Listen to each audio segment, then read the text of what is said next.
RTC ఎక్స్రోడ్కి పోయి cross roads పోయి కొట్టాడింది మేము, అరెస్ట్ అయింది మేము.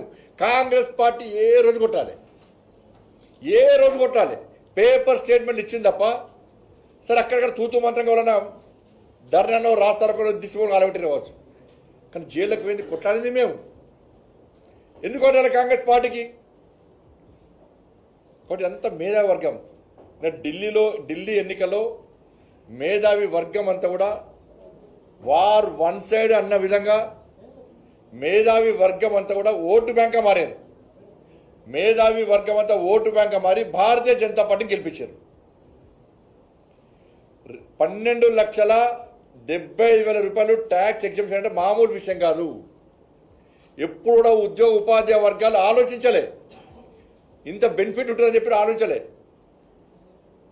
మీ ఇబ్బందులను గుర్తుంచుకొని నరేంద్ర మోడీ ప్రభుత్వం ఈ అవకాశం ఇచ్చింది. ఆలోచించండి ఒక్కసారి.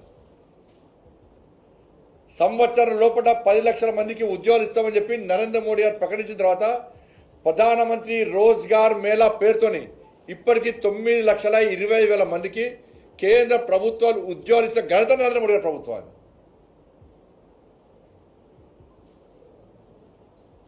కాబట్టి ఇవన్నిటి గురించి చర్చ జరుగుతున్న సందర్భంలో బీఆర్ఎస్ పార్టీ కాంగ్రెస్ పార్టీ లోపాయకారి ఒప్పందం విషయంలో చర్చ జరుగుతున్న సందర్భంలో ఇవాళ కుల గణనాన్ని పట్టుకొచ్చి ఇలా ప్రజల దృష్టి మళ్లించే ప్రయత్నం కాంగ్రెస్ పార్టీ చేస్తున్నది. అరే కేసీఆర్ ప్రభుత్వం ఉన్నప్పుడు మాత్రం సకల జనుల సర్వే, నేను ఆ రోజు 100 స్పీడ్ అయిన హైదరాబాద్ నుంచి కనిపారు. ఏమో ఈ సర్వేలో పాల్గొంటేనే తెలంగాణ లేకుండా కాదట. ఇట్లా సెంటిమెంట్ అగిలిస్తే ఉన్న వాళ్ళందరూ పోయి స్వచ్ఛందంగా సర్వేలో పాల్గొన్నారు. ఆ రిపోర్ట్స్కి పోయి కింద సంఖ్యలు పెట్టడం కూర్చున్నాడు, ఎవరికి ఇస్తున్నాడు. అది ఏ లాకాల్లో పెట్టి ఉన్నాం మరి. అది ఆ రోజు కేసీఆర్ ఏం రిలీజ్ చేసింది? అలా సకల జన సర్వే చేస్తే సమగ్ర కుటుంబ సర్వే చేస్తే 51% బీసీల పర్సంటేజ్, 51% బీసీల పర్సంటేజ్, ముస్లింలు కలపలే. కానీ రేవంత్ రెడ్డి సర్కారు చేస్తే బీసీల సంఖ్య పెరిగానా తగ్గి 46% వచ్చింది, తగ్గించిండు.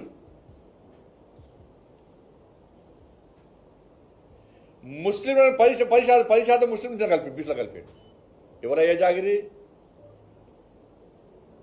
అసలు ఈ కుల గణన అనేది బోకస్. మీకు ఇలా ఎన్నికల కమిషన్ ముఖ్యమైన విషయం ఏంటంటే, ఎన్నికల కమిషన్ ఓటర్ లిస్టును మొన్న ఎంతమంది ఓటర్లు ఉన్నారో మొన్న బహిర్గతం చేసింది. ఎంతమంది ఓటర్లు ఉన్నారు తెలంగాణ రాష్ట్రంలో?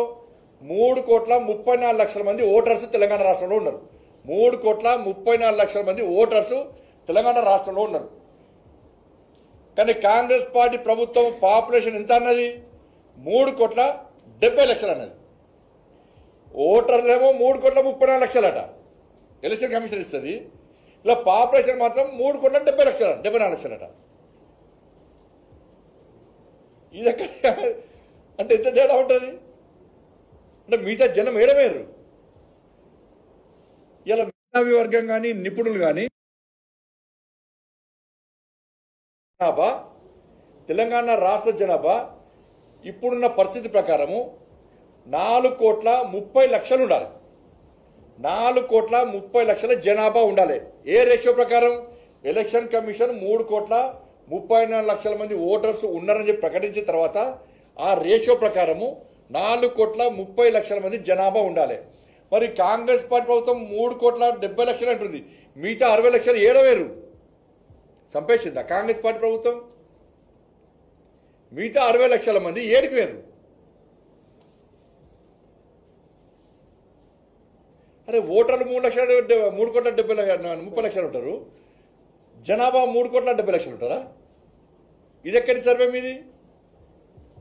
10% ముస్లిం బీసీలు కలుపుతారు. ఏ జాగిరా? మీ తాత జాగిరా? ఎట్లా కలుపుతారు బీసీల ముస్లింలను? ఏ బీసీ సంఘం ఒప్పుకున్నది? అలా ఏమైనా బీసీ సంఘాలు ఏ ప్రభుత్వం అంటే ప్రభుత్వానికి అడుగులు మొక్కుతారు బీసీ సంఘాలు. ఇలా బీసీలకు అన్యాయం చేస్తారు. ఏ ఒక్క బీసీ సంఘం మాడతలేదు. అరే రాజశేఖర రెడ్డి ప్రభుత్వము 4% రిజర్వేషన్ ఇచ్చి ముస్లింలను బీసీలకు గుర్తిస్తే హైదరాబాద్లో ఘోరమైన అన్యాయం జరిగింది హిందువులకి. అలా 30 మంది జిహెచ్ఎం ఎన్నికల్లో 30 మంది హిందువులైన బీసీలు గెలవాల్సిన స్థానాల్లో ఇలా ముస్లిమ్స్ గెలిచిరు. ఇవాళ మీరు 10% రిజర్వేషన్లు ఇచ్చి 10% ముస్లిం బీసీలు కలిపితే ఏ గ్రామంలో ఏ వాళ్ళ సర్పంచ్ ఎవరు గెలవడు? ఇవాళ బీసీలు హిందువులు ఏ సర్పంచ్ గెలవాడు? బీసీలు ఒక్క కౌన్సిలర్ గెలవాడు, ఒక్క కార్పొరేటర్ గెలవాడు, ఒక్క జడ్పీసీ గెలవాడు. రాసి పెట్టుకోండి. అయిపోయి ఓట్లు ఒక్కరికి వేసుకుంటారు వాళ్ళు. ఈ బీసీల బతికేంది ఇవాళ? హిందువుల బతికేంది తెలంగాణ రాష్ట్రంలో? బిచ్చ బతుక అదేమన్నా హిందువులది అడకదిరన్నా మిమ్మల్ని ఏమన్నా? ఎంఐ పార్టీ ఒత్తిడి తలొక్కియాలా? హిందువుల మనోబలు దెబ్బతీసి ఏందన్న జాతి? అరే మేము బొట్టు పెట్టుకుంటాం, మాకు గోత్రం ఉంటుంది, జన్మనామం ఉంటుంది, జన్మ నక్షత్రం ఉంటుంది, మేము ముల్దారం కట్టుకుంటాం, మా జాతి ఇది.